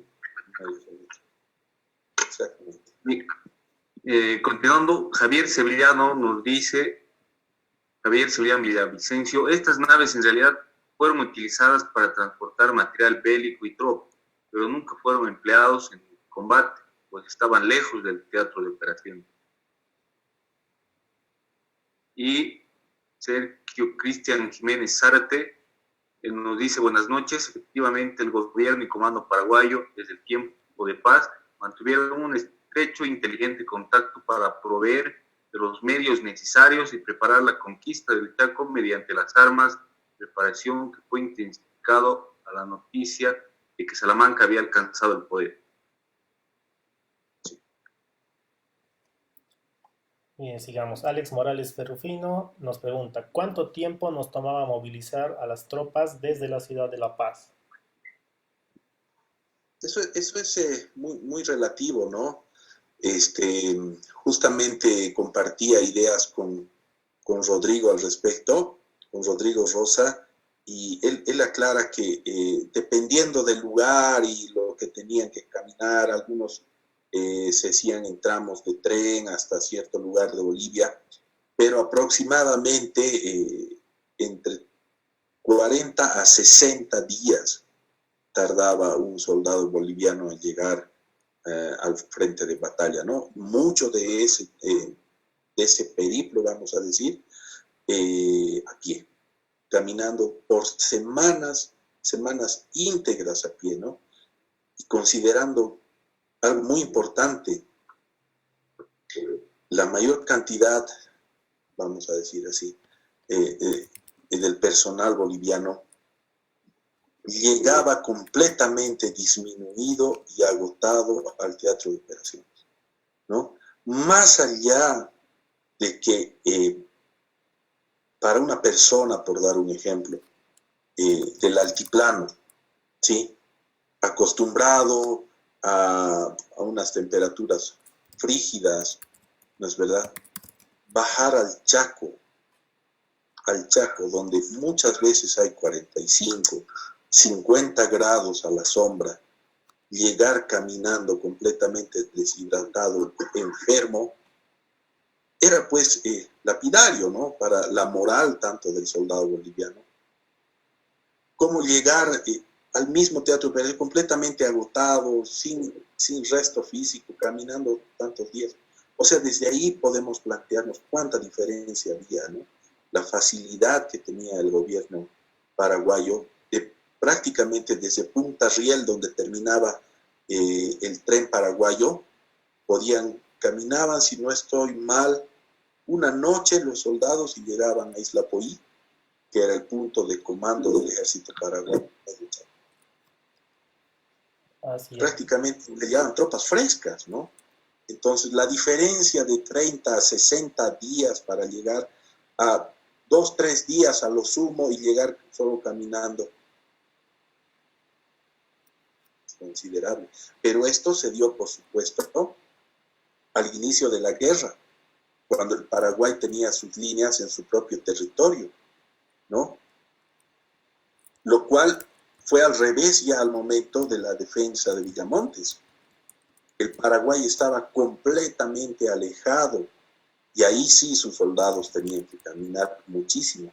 Entonces realmente ya llegaron, les sucedió al Paraguay en Villamontes lo mismo que le sucedió a Bolivia en Boquerón y las otras acciones. Y hay algo bien importante que circula ahí en el Paraguay, es que al momento de la defensa de Villamontes, al ver que ya estaba prácticamente en serio riesgo el ejército paraguayo, José Félix Estigarribia, el comandante del ejército paraguayo, decidió desmantelar, o sea, desmantelar los cañones principales de estas naves de guerra para atacar a Villamontes. Esto es muy discutible, ¿no? Hasta el momento no hay nada realmente concreto, pero démonos cuenta la capacidad de artillería de estas naves, que al pensar trasladar estas piezas de artillería naval en los tractores que tenían que atravesar el Chaco y disparar hacia Villamontes, hubiera sido terrible, si es que hubiera sido técnicamente posible, ¿no? Imagínense, estas piezas de artillería podían disparar a 10 kilómetros. Era impresionante, o sea, realmente estaban muy avanzados tecnológicamente, ¿no? Así es. Y bueno, en esto de la movilización de tropas, por ejemplo, en el libro Repete, Jesús Lara nos relata el trayecto que él hizo al ser movilizado, partiendo desde Cochabamba hasta Oruro en tren, de Oruro a Uyuni también en tren, y a partir de ahí, de manera intermitente, entre camiones o a pie, desde Uyuni hasta Tupiza. de Tupiza a Villamontes, de Villamontes hasta, no, perdón, a Villazón, de Tupiza a Villazón, de ahí a Tarija, Villamontes y recién al Teatro de Operaciones. Entonces, evidentemente llegaban molidos después de semejante trayecto entre caminar con los pies completamente llagados e ir entre camiones turnándose, si es que había camiones, o de lo contrario, a pie. Exactamente. Bueno, aquí Exactamente. Marco Loma nos dice, muy interesante, muchas gracias. Álvaro Ríos, muchas gracias nuevamente por los aportes diarios hasta ahora. Las exposiciones una tras otra de muy buen nivel de investigación y conocimiento de los temas expuestos. Nos dejan con ganas de realizar aportes e investigaciones de familiares que aportaron con su participación en el Chaco. Esperamos aportar con estas experiencias en algún momento. Genial, eso es la intención que tenemos. Ojalá mucha gente se interese en investigar el rol que han tenido cada uno de sus ancestros, en qué batallas han participado, como hemos tenido una conferencia que di hace unos días. Adelante, Mauricio. ¿Verdad? Fabricio Cazorla, bueno, mi hermano también hace un comentario, dice, muy interesante exposición, felicidades por toda la investigación. Con estos antecedentes, al parecer el Paraguay nunca tuvo la voluntad y buena fe para solucionar diplomáticamente el territorio en disputa con Bolivia. La exposición nos da la respuesta y una consulta. ¿Fueron utilizados estos buques de guerra en el Pilcomayo? Creo que eso también ya se ha aclarado, ¿no? En realidad en el Pilcomayo es medio complicado. No, Luego, adelante, Osquita. no, simplemente para confirmar, ¿no? En el Pilcomayo no, estas naves nunca operaron, ¿no? Su ámbito de operación era sobre el río Paraguay. Ok. Constantino Rojas Burgos dice, este ciclo de conferencias sobre la guerra del Chaco, además de aportar nuevos datos históricos a través de la participación de sus expositores, nos plantea el desafío para seguir desentrañando datos que aún quedan por investigar. Felicidades por esta iniciativa tan enriquecedora. Gracias, Constantino, seguimos en esa idea. Neisa Alarcón de Ascarga, felicidades.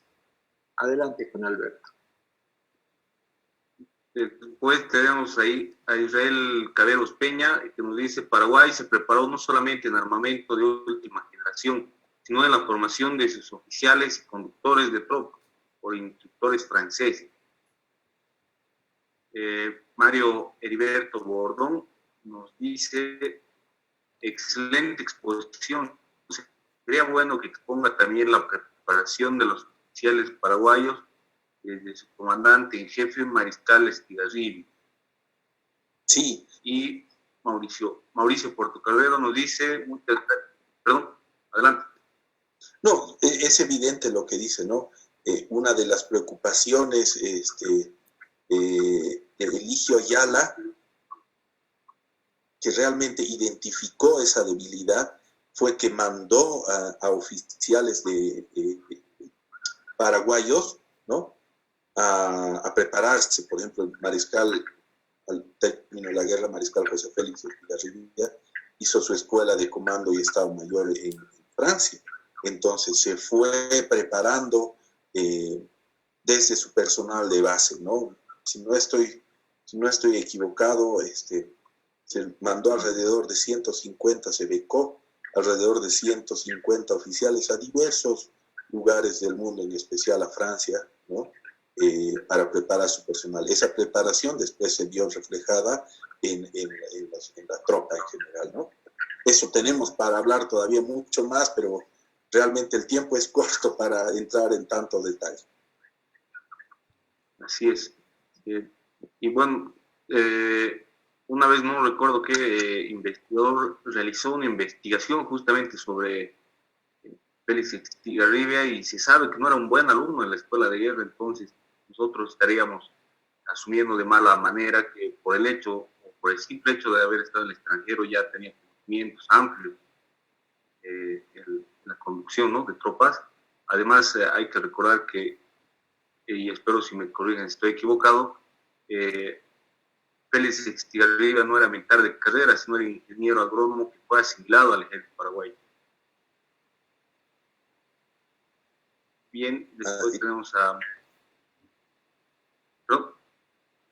No, simplemente que esa parte es nueva para mí, ¿no? No debo decir que desconocía al respecto, pero para mí, puntualmente, eh, un hombre que entre todos los matices, ¿no? Entre blanco y negro y todos las tonalidades de plomo con errores y aciertos, me parece que mal o bien supo dirigir, ¿no? A su tropa, ¿no? A todo el ejército paraguayo en campaña. Bueno, José Luis Bien, Padilla nos dice. Genial, Tónica. genial la disertación del invitado, lo felicito. Un abrazo y pregunta, ¿sabe algo acerca de si Estigarribia había mandado a desarmar los cañones a fin de enviarlos a las trincheras de Villamontes y romper las mismas con su poder de fuego? Es lo que hablábamos hace un momento, ¿no es verdad? Como tal, y así que esté documentado, no he alcanzado a encontrar algo, pero comenta decididamente que ante el peligro y el riesgo del descalabro del ejército paraguayo al enfrentarse a la defensa férrea de Villamontes y a sus pérdidas, ¿no? Decidió desmantelar estas centrales de fuego y transportarlas a través de todo el Chaco. Imagínense, cruzando, a ver si tengo una imagen por acá, cruzando todo el Chaco con esas centrales que pesaban pues toneladas de toneladas y llevarlas hasta Villamontes, parece medio descabellado, ¿no? Y aparte que no era tan factible, entiendo yo, que esas unidades, aparte de transportarlas a través del Chaco, puedan haber disparado eficazmente, ¿no? Pero si eso se hubiera dado, realmente hubiera sido tal vez nefasto, ¿no? Imaginemos ese poder de fuego, más de 10 kilómetros, hubiera complicado la situación muchísimo para Bolivia, ¿no? No teníamos algo parecido. Así es. Bueno, continuando con los comentarios. Julio Artola Borges dice muchas gracias, nuevos datos. Limber Rubén Castillo dice, ahora entiendo más sobre el tema de la guerra del Chaco. Bien, continuando con los comentarios, Carlos Alberto Sandoval Andívar. La captura de armas bolivianas era presentado por los paraguayos como una oportunidad para su anunciada desventaja. Sí, eso lo propugnaban, ¿no? De que ya era hasta una política de Estado, definitivamente, el presentarse como el país indefenso, ¿no? El país que estaba realmente en las peores condiciones y Bolivia como gigante, ¿no? Que estaba listo para destruir al inerme Paraguay. Entonces, no era tan así. Si bien los capturaron armas, que no sé qué, que fueron ellos reutilizando en contra nuestra, vamos a decir, pero tampoco estaban en las condiciones que se mostraban hacia el teatro del mundo, indicándose como un país que realmente estaba en las últimas. No era tan así. Bien, Mario Antelo dice, favor aclarar, el Puerto Casado sí es verdad que fue construido por el industrial y financista argentino Carlos Casado, que también tenía grandes plantaciones de plantaciones de tanino y yerba mate. Yo creo que eso ya lo hemos hablado en la exposición, Sí, que efectivamente, ¿no? Sí, sí. Dale, pero... No, o sea, es como decíamos, ¿no? Este puerto fue construido por el empresario argentino Casado, ¿no? Y por ende, al principio de la guerra, Bolivia atacó a estas naves paraguayas en ese puerto y provocó la reacción del gobierno argentino, ¿no? Pues consideraba que se veían afectados sus intereses, los intereses del gobierno argentino en ese puerto. Entonces, llama mucho la atención esto, ¿no? Que el gobierno argentino, que ya sabemos por las cartas que he leído, ya venía ayudando, y más ahora ya muy de frente el aceptar y reclamar enérgicamente porque no se ataque este puerto, ¿no? Ok. Después, Cambaneto dice, ¿cuántos viajes hacían por día las calientas?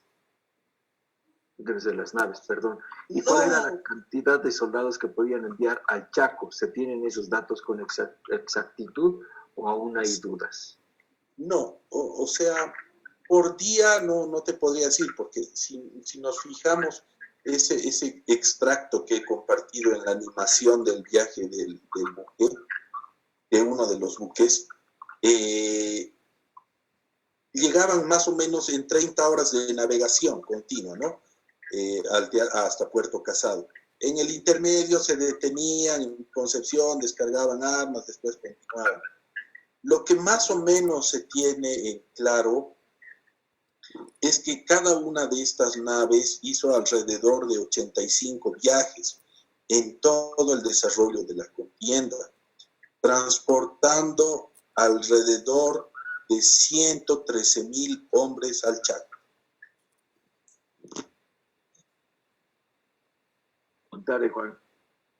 Perfecto. Bien, después tenemos a Lourdes Rivera que nos dice, me imagino cómo llegaban los soldados a los lugares de combate, con tantas horas de viaje, incómodos, sin buena alimentación, etc. Sin embargo, hicieron frente. Carlos Troncoso Camargo nos dice, excelente presentación, muestra el patriotismo de los gobernantes paraguayos que tomaron sus previsiones, cosa que lamentablemente no pasó con los políticos bolivianos. Después este comentario de Alex Morales Ferrupino creo que no tiene nada que ver. Y Diana Elena Guzmán Céspedes que nos dice, sería interesante revisar respecto a la decodificación de los mensajes radiales de Bolivia. Creo que ese es otro tema que ya se ha tocado. Sí, de hecho es la conferencia que hemos hecho el primer día de este ciclo de conferencias, ¿no? El 1 de abril, que está disponible en Historias de Bolivia. Bueno, Miguel Baez Preser nos pregunta, ¿Bozano podía construir un barco y no podía descifrar un código boliviano? Bueno, yo no he leído en ningún lado que él haya sido criptógrafo. Sí, Eh, no, lo, lo que sí es que en agosto del 33 se hizo la creación de la sección de informaciones por medios técnicos, ¿no? Que era dependiente del Departamento de Marina Paraguay. Y esto fue con asesoramiento argentino. Ahora, exacto. evidentemente, dentro de la ingeniería hay especialidades, ¿no? Como en la medicina hay cardiología, nefrología, etcétera. En ingeniería igual no se puede ser todólogo, pero a lo mejor habría que buscar alguna fuente que diga si él era también criptógrafo. Si no Ah, me equivoco, Bozano también era aviador, no estoy muy seguro. Sí tenía muchísimas especialidades este señor, pero acerca de criptografía no llegué a encontrar algo referente a eso de este señor. bien. Luz Sato nos dice, buenas noches, buena exposición. ¿Utilizó alguna bibliografía boliviana para contrastar con la bibliografía paraguaya? No, no, justamente al inicio les comentaba, eh, una de las ideas principales era aislarme de todo lo que era la bibliografía boliviana y centrarme únicamente en la bibliografía paraguaya, que por cierto hay corrientes del pensamiento a su interior, que muchos autores paraguayos insisten en que el soldado paraguayo fue armado con machetes, pero hay otra corriente, la que quiere dar a conocer el esfuerzo que se hizo, y sacan a detalle todas las compras militares con cantidades, montos, y a mí me llama mucho la atención al respecto de los detalles y montos, como Eligio Ayala y Schenoni, Schenoni en sus compras en Europa, a detalle, inclusive mandaba un detalle de su cambio. Tengo tanto con 5 peniques de cambio, es decir, impresionante la forma como administraba y su transparencia para mandar sus reportes y decir, he gastado hasta este centavito y este es el cambio, ¿no? Realmente un patriotismo impresionante este señor. De acuerdo. Bueno, Cambaneto hace una pregunta, un comentario. A Saavedra Lamas también deberían hacerle un monumento en el Paraguay. Qué personaje nefasto para nuestro país, lamentablemente. ¿Qué opinan ustedes? Bueno, ya es más centrado en un tema que de pronto podríamos abordar más adelante, ¿no? Pero definitivamente gravitó y ejerció mucha presión en contra de Bolivia, ¿no? Y bueno, me parece que a Carlos Saavedra Lamas no le rinden tributo ni en Argentina, porque cuando estuve en Buenos Aires fui al cementerio de la Recoleta, donde está enterrado él, y la guía turística primero no tenía idea de quién es él, que tiene un A premio ver, Nobel de la hablamos. Paz, y le costó un montón encontrar el nicho donde está, el mausoleo donde está enterrado Carlos Saavedra Lamas. Adelante, Mauricio. Bueno, y la última, ¿no? Que dice Winston Paco Gutiérrez González, dice, es cierto que Saavedra Lamas dijo una vez que si Bolivia se entera de la ayuda de Argentina, su rencor será eterno, mi sangre altoperuana me lo dice. Bueno, Sí, es correcto, dijo eso, y de hecho con sangre altoperuana se refería a su abuelo Cornelio Saavedra, ¿no? El potosino. exactamente. ¿Verdad? Bien, adelante, Juan Alberto, con la invitación tal vez, perdón, antesitos, agradecerte pues, Oscar, por la exposición, una brillante realmente exposición, muy interesante, nos ha dejado prendidos al monitor. Y tus palabras finales, pues. Bueno, simplemente yo quiero agradecer a todas aquellas personas que están ahorita colgados en su computadora, encerrados por la cuarentena, agradecerles por participar, ser partícipes activos. Hemos visto cómo con el pasar de los días la audiencia ha ido incrementándose. Es realmente un agrado, definitivamente. Yo quiero felicitar muy especialmente a Mauricio Cazorla, a Diego, con Alberto Quiroz, por haber tomado esta iniciativa, ¿no? Definitivamente muy importante y dada esta coyuntura, nos sirve a todos enfocarnos a aprender cosas nuevas, ¿no? Quiero agradecer nuevamente por esta invitación y espero que hayamos disfrutado todos. Hay muchísimo más que hablar sobre este tema. Apenas he podido pasar muy por encima, no he podido mostrar las cantidades, montos que han erogado, o sea, daba para hablar muchísimo más. Tal vez para un futuro podamos hacerlo. Muchísimas gracias nuevamente. Bien, Juan Alberto, podemos invitar para el día de mañana. Perfecto. Bien, el día de mañana estaremos tocando la temática de detentes de la guerra del Chaco, que estará a cargo del coronel Mario Antelo. Bien, un poco un comentario que puedo hacer respecto a esta presentación. Nosotros nos evocamos, ¿no? En cuanto hablamos de la guerra del Chaco, material bélico, transportes, con este tipo de cosas, de reparaciones, pero dejamos de lado este tema tan importante que son las creencias que tuvieron nuestros antepasados y se materializó en los detentes, ¿no? Más que todo tiene motivos religiosos y es impresionante la colección que nos va a mostrar mañana el coronel Mario Antelo, que después de más de 80 años y han vuelto estos detentes de la campaña chaqueña, pues tienen una muy bonita colección. Excelente, Juan Alberto, muchas gracias, una conferencia muy esperada. Diego. Bien, muchas gracias a todos los que nos han visto en esta conferencia. Agradecer nuevamente a Oscar por su tiempo en preparar esta ponencia. Invitaros el día de mañana a las 9 de la noche con otro nuevo ciclo a cargo de Mario Antelo. Gracias, Diego. Bueno, Oscar, de mi parte también felicitarte y nuevamente reiterar la invitación para el día de mañana a las 9 de la noche en este ciclo de conferencias que se llama Reminiscencias de la Guerra del Chaco. Un ciclo de conferencias que ya va a llegar casi a la veintena de exposiciones con temas realmente muy interesantes y que nos están ayudando a entender de mejor manera lo que es el tema de la Guerra del Chaco. Agradecemos a todas las personas que se han unido a nuestra señal a través de Historias de Bolivia, Historias de Oruro, Historia de Oruro, La Ruta de la Medianoche, el grupo Aprendiendo de la Guerra del Chaco, y también agradecemos a aquellas personas y usuarios que han ido compartiendo nuestro enlace en diferentes páginas. Hemos visto que se han compartido en páginas del Paraguay, así que también les estamos muy agradecidos por ese servicio. A todos ustedes los esperamos el día de mañana Y bueno, con la esperanza de que todo esté bien, pues quédate en casa y aprovechemos de aprender un poco más de lo que es la guerra del Chaco. Gracias, Oscar, gracias, Guido, gracias, Juan Alberto.